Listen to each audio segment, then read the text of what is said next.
अस्सलाम वालेकुम। मेरा नाम कदस बट। आज 19 जून 2022 है और अभी तक की क्रिप्टो मार्केट की जो न्यूज़ अपडेट्स हैं वो मैं इस वीडियो में आपके साथ शेयर करूंगा। जानने की कोशिश करते हैं कि मार्केट क्यों क्रैश कर रही है। लेकिन सबसे पहले और साथ कुछ न्यूज़ हैं जो कि इस वीडियो के लास्ट में मैं आपके साथ जाके शेयर करूंगा। सबसे पहले जो मैं KuCoin की कैंपेन चला रहा हूँ पिछले चंद दिनों से, आज उसका सेकंड लास्ट डे है। आज 19 तारीख है और कल लास्ट डेट है 20 तारीख। दोबारा मैं अपने तमाम कम्युनिटी मेंबर्स को रिक्वेस्ट करूंगा, जिन जिन लोगों ने KuCoin को ज्वाइन नहीं किया, अगर वो इसे ज्वाइन करना चाहें, मेरे टीम का हिस्सा बनना चाहें, तो ये स्क्रीन पे मेरा रेफरल लिंक नज़र आ रहा है, आप मेरी टीम को ज्वाइन कर सकते हैं। और जैसा मैं बार बार रिपीट कर रहा हूँ, अगर आप इस ट्रेडिंग कंपटीशन में पार्टिसिपेट करते हैं, अगर आप ज्वाइन भी करते हैं इस कैंपेन को, इस कैंपेन का रेफरल लिंक इस वीडियो की डिस्क्रिप्शन में आपको मिल जाएगा। अगर आप ज्वाइन करते हैं तो आपको TRX टोकन मिलेंगे, और अगर आप ट्रेडिंग करते हैं तो जितनी ज़्यादा ट्रेडिंग वॉल्यूम आपका होगा उतना आपका iPhone 13 विन करने का चांस होगा। और अगर आप मेरे टीम मेंबर में से कोई ट्रेडर हैं जो iPhone 13 विन करते हैं, तो एक तो उनको KuCoin iPhone 13 देगा और दूसरा मैं उसको $100 का अपनी तरफ से गिफ्ट दूंगा, इस खुशी में कि मेरे टीम मेंबर में ऐसे एलिजिबल, ऐसे गुड ट्रेडर्स हैं। और शायद मैं ये भी मुमकिन है कि उसकी एक्सपर्टीज़, वो उस ट्रेडर की एक्सपर्टीज़ को यूज़ करते हुए अपनी कम्युनिटी के लिए उनसे उस ट्रेडर से कोई सिग्नल वगैरह लूँ। इट डिपेंड ऑल के आपकी कैसी एक्टिविटीज़ होती हैं। अगर तो आप एक अच्छा ट्रेडर इमर्ज होकर सामने आते हैं तो फिर इंशाल्लाह मैं आपके साथ मज़ीद कोलैबोरेट करने की कोशिश करूँगा। आप कोशिश करते रहें। अच्छा, मैं देख रहा था कि किसी भी एक्सचेंज में ज़ाहिरी बात है, आपने जब एंट्री लेनी है किसी एक्सचेंज में या एग्जिट होना है, तो नॉर्मली आप फियाट टू क्रिप्टो और क्रिप्टो टू फियाट आपने करना होता है। तो एक चीज़ हर एक्सचेंज में आप ढूंढते हैं कि वहाँ पे P2P ट्रेडिंग की ऑप्शन है या नहीं, क्योंकि नॉर्मली अगर आप पाकिस्तान में बैठे हैं और पाकिस्तान का कोई बैंक अकाउंट या कार्ड वगैरह यूज़ करके क्रिप्टो बाय करते हैं या क्रिप्टो से बैंक में विड्रॉवल वगैरह लेते हैं, तो उससे आपके बैंक अकाउंट फ्रीज हो सकते हैं। तो पाकिस्तानियों की मजबूरी है, वो P2P सर्विस लाजमी ढूंढते हैं उस एक्सचेंज में जिसके साथ वो काम करना चाहते हैं। मैं KuCoin की P2P सर्विस देख रहा था, कुछ चीज़ें मुझे इनकी अच्छी भी लगी हैं और कुछ चीज़ें मुझे ऐसे लग रहा है कि शायद इनको थोड़ा सा ओपन हार्ट होना पड़ेगा। अब जो चीज़ें मुझे लग रहा है इनको एडवांस करनी चाहिए वो ये कि कोई बंदा भी KuCoin का अकाउंट बना के क्रिएट पोस्टिंग पे जाके, यानी अपना ऐड जो है वहां पे पोस्ट नहीं कर सकता। जैसे मेरा ख्याल है बाइनांस पे या दीगर एक्सचेंजेस में ऑप्शन है कि आपका अपना अकाउंट है, आपने अगर बाय करना है तो वहां पे बाय ऑर्डर लगा दें, अगर कोई सेलर होगा तो वो आपका ऑर्डर देख लेगा। इसी तरह अगर आप सेलर हैं तो आप बजाय इसके कि किसी को आप सेल करें, आप अपना सेल ऑर्डर लगा दें, ताकि कोई बायर अच्छा रेट ढूंढ रहा है तो आप उसको अच्छा रेट ऑफर करवा दें। यहाँ ये ऑप्शन नहीं है। अगर यहाँ पे ये ऑप्शन नहीं है तो एक इसका पॉजिटिव पहलू ये है कि यहाँ पे जितने भी आपको P2P ट्रेडर्स नजर आएंगे वो सारे के सारे वेरीफाइड मर्चेंट्स हैं। दूसरे लफ्जों में कि P2P पे कोई भी बंदा स्कैमर जो है वो अकाउंट बना के अपनी फेक जो है वो KYC करवा के तो स्कैम वगैरह कर सकता है P2P पे, और अक्सर P2P में लोगों के साथ स्कैम्स होते भी हैं। लेकिन अगर कोई मर्चेंट वेरीफाइड P2P ट्रेडर होगा तो उसका सारा डाटा तो चूंकि एक्सचेंजेस के पास है तो वो ओबियसली स्कैम नहीं करेगा। तो पॉजिटिव चीज ये है KuCoin की P2P की कि यहाँ पे आपको स्कैमर्स ना होने के बराबर, ओबियसली जो मर्चेंट होगा उसने तो स्कैम नहीं करना, और दूसरे नंबर पे इनको बाकायदा वेरीफाई करके वो लिस्ट करते हैं। आप जैसे मैंने कहा कि कोई भी बंदा जाके पोस्ट नहीं कर सकता, जबकि दूसरे एक्सचेंजेस पे आप जाएं तो वहां पे आप सिंपल अकाउंट बनाए और कर सकते हैं। एक चीज सिर्फ मैं आपको ये लाजमी यहाँ कहना चाहता हूँ कि इसका ये यहाँ पे मर्चेंट है तो इसका ये कतई मतलब नहीं है कि आप बिल्कुल रिस्क फ्री हैं। फिर भी अगर आपने मर्चेंट के साथ भी डील करनी है तो आपने जो टाइम फ्रेम होता है ऑर्डर का उसके अंदर रह के आपने ट्रांजेक्शन प्रोसेस करनी है। ये ना हो कहीं आप उसके ऑर्डर को एक्सेप्ट करके बैठे हैं, आप अगर उसको पेमेंट कर रहे हैं तो जब तक आप पेमेंट कर रहे हैं वो आपका ऑर्डर जो है वो ऑटो कैंसिल हो जाए। तो ये सारी चीज़ों को फिर भी आपने ड्यू डिलिजेंस और रिस्क मैनेजमेंट के साथ P2P पे ट्रेडिंग करनी है, ठीक है। क्योंकि मतलब आपको KuCoin स्पोर्ट तो KuCoin क्या, कोई भी एक्सचेंज अगर आपके साथ P2P पे कोई स्कैम होता है तो आप उससे कहते हैं जी कि ये जिस बंदे ने मेरे से स्कैम किया उसकी मुझे डिटेल दें, लेकिन वो एक्सचेंज आपको डिटेल नहीं देगा। वो कहेगा जी कि आप पहले लॉ इन्फोर्समेंट एजेंसी किसी पुलिस वगैरह में जाके रिपोर्ट दर्ज करवाएं, उसकी FIR की कॉपी अगर हम देंगे तो हम आपको उस ट्रेडर की डिटेल देंगे। या कई एक्सचेंज तो ये कहते हैं कि आप ना हमारे साथ बराह रास्त कांटेक्ट करें, अपनी पुलिस डिपार्टमेंट को कहें कि वो हमसे इस स्कैमर की, इस हैकर की डिटेल लें। तो आप इस परेशानी में आपको मुब्तला होने की ज़रूरत ही नहीं है। आप सिक्योर ट्रेडिंग करें, अपने आप को मैक्सिमम सिक्योर करें। अच्छा, आगे आते हैं जी। कल दोबारा जो है क्रिप्टो मार्केट एकदम फिर धड़म से गिरी। बहुत ज़्यादा तो नहीं गिरी, लेकिन फिर भी ऑलमोस्ट पिछले 30-35 घंटे का अगर ट्रेडिंग जायज़ा लिया जाए तो 35 घंटों में तकरीबन $600 मिलियन के अकाउंट वॉश हो चुके हैं। और इस वक्त सबसे ज़्यादा आपको पता है कहाँ क्रैशेस हो रहे हैं? बीटीसी में, इथेरियम में, यानी टॉप प्रोजेक्ट्स के अंदर। बल्कि जो आल पॉइंट्स है, दीगर आल पॉइंट्स हैं इथेरियम के अलावा, वहां पे कदरे सुकून नजर आ रहा है। अब आपके जहन में सवाल ये आता है कि यार ये जो ब्लू चिप प्रोजेक्ट्स है, ये जो स्ट्रॉन्ग प्रोजेक्ट्स है, ये क्यों क्रैश कर रहे हैं? मेरी नज़र में दो वजूहात हैं, वो मैं आपको बयान कर देता हूँ। यहां मैंने नोट भी किया आप लोगों के लिए। एक मेजर वजह है लिक्विडेशन की, क्योंकि ये बड़े सॉलिड प्रोजेक्ट्स थे, टॉप प्रोजेक्ट्स थे। तो बड़े बड़े जो हेज फंड कंपनीज हैं या बड़े बड़े जो सरमायादार लोग, इदारे हैं, उन्होंने अपने बीटीसी और अपने इथेरियम को प्लेटफॉर्म में, मुख्तलिफ किस्म के प्लेटफॉर्म में कोलेटरल रख के वहां से उधार लिए थे। अब चूंकि उनका डेट बहुत ज्यादा बढ़ गया होगा मार्केट क्रैश की वजह से, तो और प्रेशर होगा उनके ऊपर, तो वो सारी लिक्विडेशन हो रही हैं। जितना बीटीसी की प्राइस और इथेरियम की प्राइस नीचे जाती जा रही है, जिन जिन लोगों ने बीटीसी और इथेरियम को कोलेटरल रख के, गिरवी रख के कर्जे लिए थे, उनके अकाउंट वॉश हो रहे हैं। तो ये जो लिक्विडेशन में होती है, ये जो अकाउंट किसी के वॉश होते हैं, वो एक्चुअली मार्केट में सेल होते हैं। फॉर एग्जांपल, आपने आवे पे $1000 का बीटीसी कोलेटरल रख के $500 यूएसडीटी लिया है, और आपकी अगर लिक्विडेशन प्राइस हिट हो जाती है, तो आवे क्या करेगा?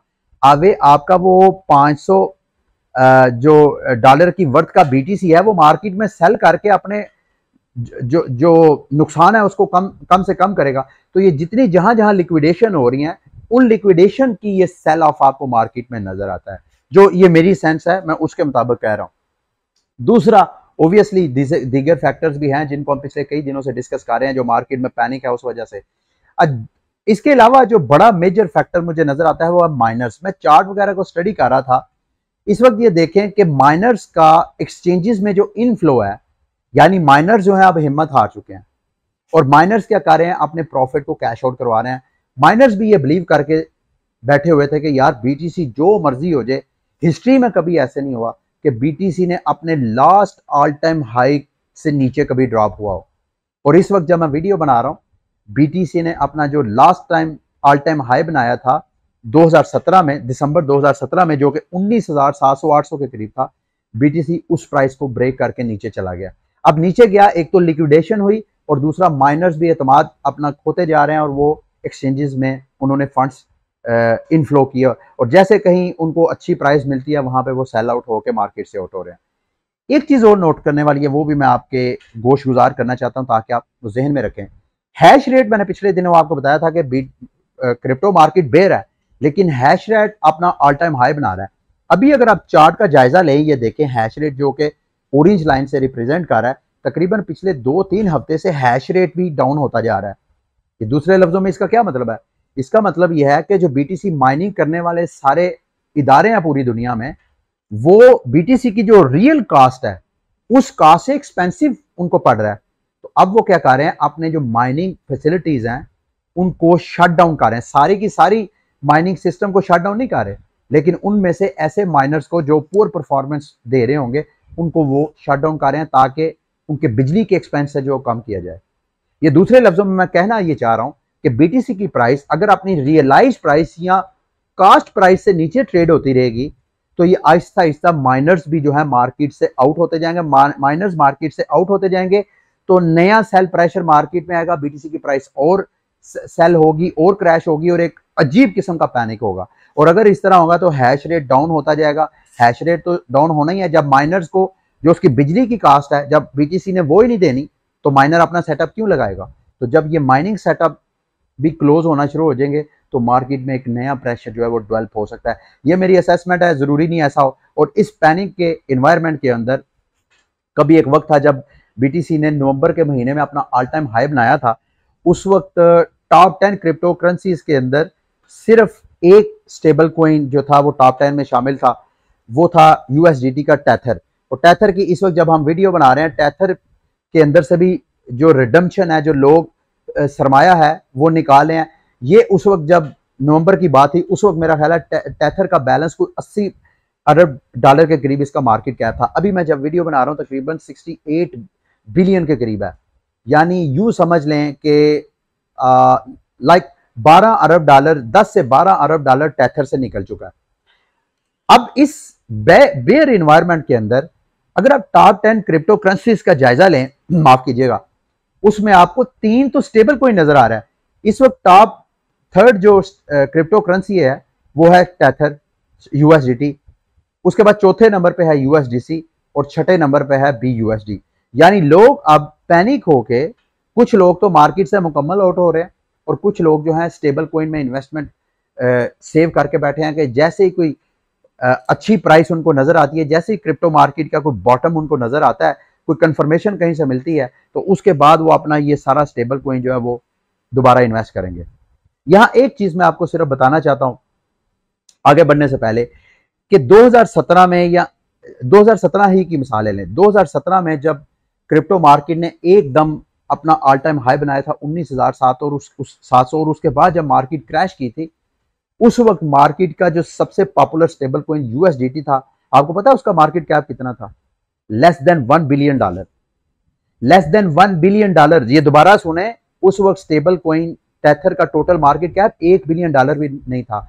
और आज जब मैं वीडियो बना रहा हूं तो जो टॉप स्टेबल कोइन, सिर्फ इन 3 स्टेबल कोइंस का मार्केट कैप देख लें तो ये 150 अरब डॉलर बनता है। ये अभी जो यहां पे वेट कर रहे हैं ऑलमोस्ट 68 अरब डॉलर ये है, यूएसडीटी 55 बिलियन डॉलर वो है, और तकरीबन 17 अरब डॉलर ये है। तो ये 120 अरब डॉलर जो हैं ये इंतजार कर रहे हैं मार्केट के बॉटम देखने का। अब मार्केट जैसे ही अपना बॉटम देख लेगी, कोई कंफर्मेशन हो जाएगी कि ये जो सारे बिलियंस ऑफ डॉलर आपको स्टेबल कोइन में नजर आ रहे हैं ये दोबारा क्रिप्टो करेंसीज में आएंगे। ठीक है, अब आप सोच रहे होंगे कि यार ये बॉटम कब तक फाइनल होगा। इस हवाले से भी एक थ्योरी मैंने थोड़ी सी स्टडी की है, वो मैं आपके साथ शेयर करता हूं बाद में। लेकिन ये चार्ट देखें, इस चार्ट में जो एंटी बिटकॉइन कम्युनिटी मेंबर्स हैं उनके जो डिफरेंट थॉट प्रोसेस है वो मैंने आपके साथ शेयर करने हैं, ताकि आपको उनके माइंडसेट को समझने की समझे आप, और अपने आप को देखें कहीं आप भी तो उस माइंडसेट में फॉल तो नहीं कर रहे हैं, कहीं आप भी तो उसके झांसे में नहीं आ रहे। जब कभी क्रिप्टो मार्केट क्रैश करती है तो ये बिटकॉइन, एंटी बिटकॉइन लोग जो हैं सोशल मीडिया आप पे आके शोर करना शुरू कर देते हैं, bitcoin is dead, crypto is scam, crypto is fraud. और जैसे ही उसके बाद क्रिप्टो मार्केट अपना बॉटम देख के दोबारा रिकवरी की तरफ जाती है और अपने ऑल टाइम हाई बनाती है, फिर उनका बयानिया वो अपने आप को, अपनी सोच को दुरुस्त नहीं करते, फिर वो एक नया बयानिया शोर शराबा शुरू कर देते हैं। बिटकॉइन एक बबल है, क्रिप्टो मार्केट एक बबल है, ये आप लोग जितनी इन्वेस्टमेंट कर रहे हैं ये किसी वक्त भी जो है बबल बर्स्ट हो जाएगी और आप लोगों का सारा सरमाया डूब जाएगा। और ये पिछले जब से क्रिप्टो मार्केट का आगाज हुआ है, पता नहीं हकीकत क्या है, लेकिन हिस्ट्री जो बताती है कि हिस्ट्री में ऐसे ही होता है, जब कभी क्रिप्टो मार्केट अपना ऑल टाइम हाई बनाती है तो हम बबल का नैरेटिव सुनना शुरू हो जाते हैं, जब कभी क्रैश करना शुरू हो जाती है तो bitcoin is dead, bitcoin is zero, Ethereum is zero, ये सुनना शुरू कर देते हैं। अभी तक हिस्ट्री में तो ऐसा नहीं हुआ। ये भाई कई बार हमने सुना कि बिटकॉइन डेड हो गया, लेकिन हर बार जो है बॉटम देखने के बाद ऊपर चला जाता है, और उम्मीद कर सकते हैं कि आइंदा भी ऐसे ही होगा। अच्छा, ये मैं थ्योरी देख रहा था, इस थ्योरी के मुताबिक जो एक्सपर्ट है उसने कहा जी कि अगर हम जो पिछले 2 बेयर मार्केट्स हैं उनका जायजा लें तो शायद हम प्रेडिक्ट कर सकते हैं कि इस बेयर मार्केट का बॉटम कहां तक जा सकता है। जरूरी नहीं बिल्कुल एग्जैक्टली ऐसे ही हो, लेकिन मैं जो थ्योरी मैंने पढ़ी है मैंने कहा मैं आपके साथ शेयर कर देता हूं। उसकी थ्योरी के मुताबिक उसने कहा कि अगर आप बीटीसी का वीकली चार्ट पे जायजा लें तो 2013 और 2014 का जब बेयर मार्केट आई थी तो उसमें जब ऑल टाइम हाई बनाया था बिटकॉइन की प्राइस ने, जो कि तकरीबन $1250 के करीब बनता था, उसके बाद बेयर मार्केट स्टार्ट हुई तो वो बेयर मार्केट तकरीबन 52 वीक्स, 52 हफ्ते बीटीसी की मार्केट जो थी वो डाउन होती गई, क्रैश करती गई। फिर उसके बाद 52 हफ्ते के बाद जो नेक्स्ट 7 वीक्स थे, उस 7 वीक्स में बीटीसी ने अपना बॉटम देख लिया। ये 2014 की मार्केट का बेयर बॉटम जो है यहाँ पे जैसे ही क्लियर हुआ कि 163 जो है इसका बॉटम है, चंद हफ्ते जो है मार्केट उसी प्राइस रेंज में साइडवेज मूव होती गई। फिर आहिस्ता आहिस्ता BTC की प्राइस ने अपना नए ऑल टाइम हाई बनाने का सफर जारी किया। उसके बाद आ जाते हैं जी अगले ऑल टाइम हाई और फिर उसके बाद बेयर मार्केट। ठीक एग्जैक्टली पिछले बेयर मार्केट की तरह 2017 की मार्केट बेयर मार्केट ने भी इसी तरह किया, अपना ऑल टाइम हाई बनाया दिसंबर में 19,700 की प्राइस में, और उसके बाद बेयर मार्केट स्टार्ट हुई और 52 हफ्ते इसी तरह मार्केट जो है वो क्रैश आहिस्ता आहिस्ता आहिस्ता आहिस्ता हर हफ्ते नीचे क्रैश होती गई। फिर अगले 7 हफ्ते BTC की प्राइस ने अपना बॉटम देखा, जैसे ही बॉटम देखा उसके बाद BTC की प्राइस आहिस्ता आहिस्ता आहिस्ता आहिस्ता ऊपर जाना शुरू हो गई। और अभी ये जो रिसेंट ऑल टाइम हाई के बाद इस वक्त जो मार्केट बेयर मार्केट का सिलसिला जारी है, उस चार्ट उस एक्सपर्ट एनालिस्ट के मुताबिक इसको भी अगर हम 52 वीक्स के साथ देखें तो जो BTC की बेयर मार्केट है वो नवंबर 2022 तक जा सकती है। और अगर हम अगले 7 हफ्ते भी शामिल कर लें तो BTC की जो दोबारा बॉटम की जो सिचुएशन है वो जाके कहीं हमें जनवरी 2023 में स्टार्ट होगी। ये एक एनालिस्ट की ओपिनियन है, ज़रूरी नहीं बिल्कुल ऐसे ही हो, ज़रूरी नहीं जैसे हिस्ट्री पीछे रिपीट की है इस बार भी जो बेयर मार्केट है वो 52 हफ्ते एक और अगले 7 हफ्ते जो है वो अपना बॉटम जो है वो कंफर्म करती हुई हो। बिटकॉइन की प्राइस ने कई रिकॉर्ड तोड़े हैं। अभी ये जो हिस्टोरिकली आप वीकली चार्ट देखें तो BTC पिछले ये मेरा ख्याल है 10-11 हफ्तों में से सिर्फ एक बार ऐसा हफ्ता हुआ है कि BTC की प्राइस ग्रीन हुई है, और ये हिस्ट्री में कभी ऐसे नहीं हुआ। हिस्ट्री में कभी ऐसे नहीं हुआ कि BTC मुसलसल कई हफ्ते जो है इसी तरह क्रैश हो। ये तो BTC की बात है। इथीरियम की प्राइस देखें, इथीरियम की प्राइस पिछले 11 हफ्तों से, ये वीकली चार्ट है इथीरियम की प्राइस का, पिछले 11 हफ्तों से इथीरियम की प्राइस ने एक भी ग्रीन कैंडल नहीं बनाई है। और ये तो ये सारी प्राइस मूवमेंट डिफरेंट है, लेकिन एक डेवलपमेंट मैं इस हवाले से ऑलरेडी आपके साथ शेयर कर चुका हूं, मैं दोबारा रिपीट कर देता हूं।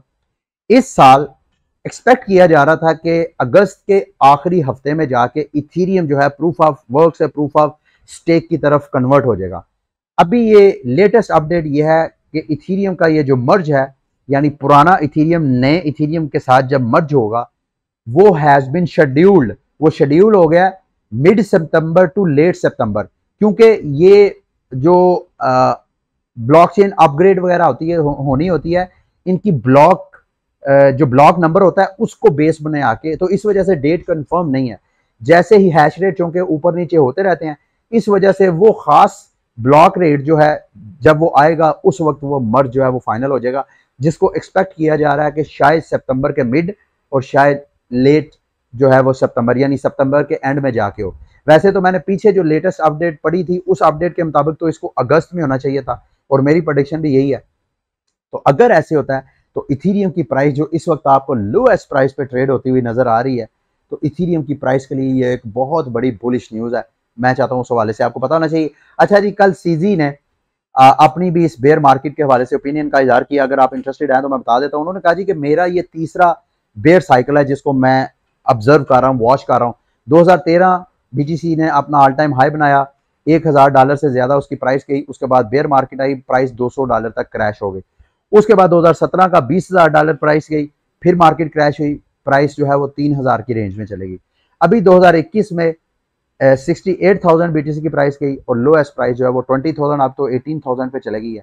और साथ साथ इस ट्वीट में सीजी ने जो जो क्रिप्टो कॉइन्स होल्ड किए हैं उसके बारे में बता दिया। उसने कहा मैंने 2013 में बिटकॉइन बाय किया, 2014 में बिटकॉइन बाय किया, फिर 2017 का जब ICO का बूम था उस वक्त उसने इथीरियम भी बाय किया, BNB वगैरह भी बाय किया। फिर उसने 2021 में बकौल सीजी के, पहले तो मैं समझ रहा था कि, बल्कि सीजी ने खुद ट्विटर में बताया था कि उसके पास सिर्फ BNB और BTC है और इथीरियम के बारे में उसने नहीं बताया था। आज की ये जो कल की ट्वीट है उसकी ट्वीट के मुताबिक उसके पास DeFi प्रोजेक्ट्स के टोकन्स भी हैं, NFTs भी हैं, लाइसेंसेस भी हैं, फैन टोकन्स भी हैं, पेमेंट्स, ये सारे कुछ उसके पोर्टफोलियो में मौजूद है। आगे न्यूज़ शेयर करके आज के बुलेटिन को एंड करता हूँ। 2-4 न्यूज़ हैं, मेरा मानना यह है कि उनके बारे में आपको पता होना बहुत ज़रूरी है। हैश रेट के बारे में बात कर रहा था कि हैश रेट अगर BTC की प्राइस जो है अपनी कॉस्ट प्राइस से नीचे ट्रेड होती रहेगी तो हैश रेट डाउन होगी, लेकिन बहुत सी कंपनीज ऐसी हैं जो अभी भी इस अपॉर्चुनिटी का फ़ायदा उठाना चाहती हैं। रशियन ऑयल कंपनी एक जॉइंट कंपनी है, यूँ समझ लें कि तीसरी बड़ी ऑयल कंपनी है रशिया की, जो कि मेरा ख्याल है स्विट्ज़रलैंड में होती है। उन्होंने बिट रिवर कंपनी के साथ एग्रीमेंट किया है। बिट रिवर क्या करेगा कि उनके ऐसे वसाइल रशियन ऑयल कंपनी के जो कि बिल्कुल फजूल हैं, उनको वो मटीरियलाइज करके वहाँ से बिजली जनरेट करेंगे, उस बिजली से ये क्रिप्टो करेंसीज की माइनिंग वगैरह करेंगे। ठीक है, आगे चलते हैं जी। बैंक ऑफ जमाइका के गवर्नर जो कि सेंट्रल बैंक है जमाइका का, वो कहते हैं जी क्रिप्टो करेंसी जो है वो सिग्निफिकेंटली जो है वो स्टेबल नहीं है और इसको as a payment of exchange use नहीं किया जा सकता। हाँ, उसने ये माना कि इसको आप क्रिप्टो करेंसीज को as a store of value ले सकते हैं। ये सेंट्रल बैंक जमाइका के हवाले से मैं ऑलरेडी किसी एक बुलेटिन में आपको अपडेट कर चुका हूँ कि ये अपना सीबीडीसी भी लॉन्च करना चाहते हैं। उनके बकौल वो सिर्फ जो कंट्रीज का अपना सीबीडीसी है उसको वो बेहतरीन क्रिप्टो प्रोजेक्ट समझते हैं, बाकी सारी जो क्रिप्टो करेंसीज हैं वो हाईली वोलाटाइल और हाईली रिस्की प्रोजेक्ट्स हैं। अच्छा, दूसरी साइड पे जो नाइब बकूले हैं उनकी ओपिनियन है वो मैं चाहता था आपके साथ शेयर कर दूं। वो कहते हैं कि मैंने बहुत से लोगों को देखा है वो बड़े परेशान है क्रिप्टो मार्केट में, खसूसन बीटीसी की प्राइस को देख करके, लेकिन मेरा उनको मशवरा ये है कि वो ग्राफ की तरफ देखना छोड़ दें। वो अपनी लाइफ में वो छुट्टियां लेके अपने फैमिली के साथ, बच्चों के साथ, आजकल तो वैसे भी पाकिस्तान में समर वेकेशन है, बच्चों को लेके आप आउटिंग पे जाएं, चार्ट की तरफ नज़र ना डालें, प्राइसेस की तरफ नज़र ना डालें, चिल करें। ये बीटीसी की प्राइस आपको आइंदा चंद दिनों, हफ्तों, महीनों के अंदर अंदर आपको इमेंसली ग्रो करती हुई नजर आएगी और फिर जब आप दोबारा देखेंगे फिर आपको पता चलेगा कि इसमें कितना ज़्यादा पोटेंशियल है। और पेशेंस इज़ द की। सब्र क्रिप्टो मार्केट में इन्वेस्टमेंट की सबसे बड़ी की है अगर आपने उसमें मैक्सिमम प्रॉफिट जनरेट करना है। अच्छा जी, लास्ट में इंडियन क्रिप्टो एक्सचेंज जो है, अभी पिछले दिनों मैंने आपको अपडेट किया था कि इंडिया की जो अपनी यूपीआई पेमेंट सिस्टम है जिसमें बैंकिंग चैनल के ज़रिए जो इंडियन शहरी हैं वो एक्सचेंजेस में डिपॉजिट भी कर सकते थे और बैंकिंग चैनल के ज़रिए विड्रॉवल भी ले सकते थे, क्योंकि हम पाकिस्तानियों को ये फैसिलिटी अभी नहीं मिली है। इंडियंस को ये फैसिलिटी थी, लेकिन पिछले दिनों इंडियन गवर्नमेंट ने उसको भी बंद कर दिया। अभी जैसे ही वो दोबारा उन्होंने ऑन किया है तो इंडियन एक्सचेंजेस के जो ट्रांजैक्शन वॉल्यूम है उनमें कई गुना इजाफा हो गया। अच्छा, अभी मेरे साथ रहें, ये मैं आपको तस्वीर दिखाना चाह रहा हूँ। ये किसी बीच का एक मंजर है। इसमें आप देखें, ये सिर्फ एक बीच का एक मंजर नहीं है। आप जिस जगह भी जाते हैं, बेशक शॉपिंग मॉल्स में जाते हैं, जहां पब्लिक गैदरिंग में आप जाएंगे, आप एक चीज आपने ऑब्जर्व करनी है। आपको उस पब्लिक गैदरिंग के अंदर अगर ज्यादा नहीं, अगर मेजॉरिटी नहीं, तो आप में मोटे और फैटी अफराद की तादाद जो है वो बहुत ज्यादा नजर आएगी।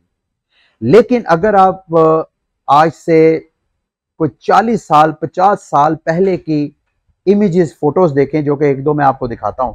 ये 1970 की ली गई पिक्चर है, ये लेटेस्ट पिक्चर है। इस पिक्चर में देखें, ऑलमोस्ट हर बीच पे खड़ा बंदा जो है आपको फैटी नजर आ रहा है, ओबीसी नजर आ रहा है, मोटा नजर आ रहा है, यानी वो चर्बी उसके जिस्म में स्टोर हो रही है। जबकि 1970 में इंसान, तो 1970 में भी वही इंसान था, आज भी वही इंसान है। आखिर फर्क क्या? बल्कि इससे मजीद पीछे जाएं, ये मेरा ख्याल है शायद कोई 50-60 की दहाई की ये पिक्चर है। अब ये देखें, यहाँ पे आपको कहीं भी कोई मोटा बंदा नजर नहीं आ रहा। जो मर्द हैं वो सारे मस्कुलर हैं और खवातीन जो हैं अपने रियल शेप में हैं, जैसे कोई आम खातून को होना चाहिए। अब क्या हुआ मेरे दोस्तों भाइयों, ये मैं चाहता था कि जाते जाते आपको एक पैगाम दूं। अब फर्क है हमारी खुराक। खुराक के बारे में कहा जाता है you are what you eat. आप जो कुछ खाते हैं अब वही कुछ होते हैं। हमें ये सोचना पड़ेगा कि हमारे जो खूबसूरत जिस्म हुआ करते थे हमारे आबाओ अजदाद के, हमारी वो जिसामत क्यों नहीं है? हमारी जिसामत में खूबसूरती कहाँ गायब हो गई है? हमारी खूबसूरती ये बड़ी बड़ी मल्टीनेशनल जो फूड कंपनीज हैं, मैकडोनल्ड्स, KYC, पिज़्ज़ा हट्स, इस तरह की जो मैन मेड जो फूड्स हैं, उन्होंने हमारी जो कुदरती हुस्न है उसको निगल लिया है। और ख़वातीन के बारे में मैं आपको बता दूं, ख़वातीन जो है फैट्स ज़्यादा जल्दी स्टोर करते हैं। उसकी वजह यह है कि कुदरत ने औरत का जिस्म इस तरह का बनाया है कि वो ज़्यादा से ज़्यादा चर्बी स्टोर करती है। उसकी वजह यह है कि औरत जो है नई जनरेशन को जन्म देती है, यानी औरत जब नए बेबीज़ को पैदा करती है तो उसके पेट के अंदर जो नया इंसान पैदा होता है उसको खुराक चाहिए होती है। तो औरत सदियों से फैट स्टोर करने आती है। बायोलॉजिकली औरत डिज़ाइन ही इस वजह से हुई, इस तरीके से हुई है कि वो चर्बी स्टोर करती है। लेकिन मर्द लोगों को क्या हुआ? इसका ये कदर मतलब पुरानी हिस्ट्री में भी देखें, जब तक ये लेटेस्ट खुराक उस वक्त भी खवातीन को देखें तो आपको खवातीन की मोटी खवातीन की तादाद नजर नहीं आती। अब अपने इर्द गिर्द अपने रिश्तेदारों में चेक करें, खवातीन जो हैं उनकी जिसामत चेक करें। वजह एक तो एक्सरसाइज की का ख़त्म, दूसरा गैर मेयारी खुराक में इजाफा, और तीसरा ये भी आप ऑब्जर्व करें कि हमारे घर की खवातीन और मर्द जैसे ही 30 और 40 की एज क्रॉस करते हैं उनको मुख्तलिफ किस्म की बीमारी, हमारी खवातीन हमारी ये फलां जगह दर्द है, हमें ये मसला हो गया, हमें ये मसला हो गया। वजह क्या है? क्योंकि हम अपनी ज़िंदगियों के बारे में गैर जिम्मेदार हैं। हम अगर कोई आपको मोटा बंदा नज़र आता है, इसका ये कतई मतलब नहीं है कि मोटा बंदा जो बर्गर खाता है उसको ये नहीं पता कि यार ये अच्छी खुराक नहीं है। वो इस वजह से खाता है क्योंकि उसको लज्जत आती है। इंसान जो है आजकल खुराक में लज्जत ढूंढना शुरू हो गया। अगर इंसान खुराक की बजाय दीगर एक्टिविटीज़ में लज्जत ढूंढे, जैसे कि कोई स्पोर्ट एक्टिविटी कर ले, कोई फिजिकल स्पोर्ट एक्टिविटी, जैसे कि फैमिली गेट टुगेदर कर ले, फ्रेंड्स के साथ आउटिंग वगैरह करे, ये फ्रेंड्स, ये जो रिलेशंस में लस्ट है, जो सुकून है, मज़ा है, ये खुराक के मज़े से बेहतर है। खुराक के मज़े से वक्ती तौर पे आपको सुकून, राहत तो मिल जाती है, लेकिन वो लॉन्ग टर्म के लिए, आपकी सेहत के लिए नुकसानदेह है। ठीक है, ये एक मेरा पैगाम था। आज की इस वीडियो को यहीं पे एंड करूँगा। अगली वीडियो तक के लिए मुझे इजाज़त दें। अल्लाह हाफ़िज़।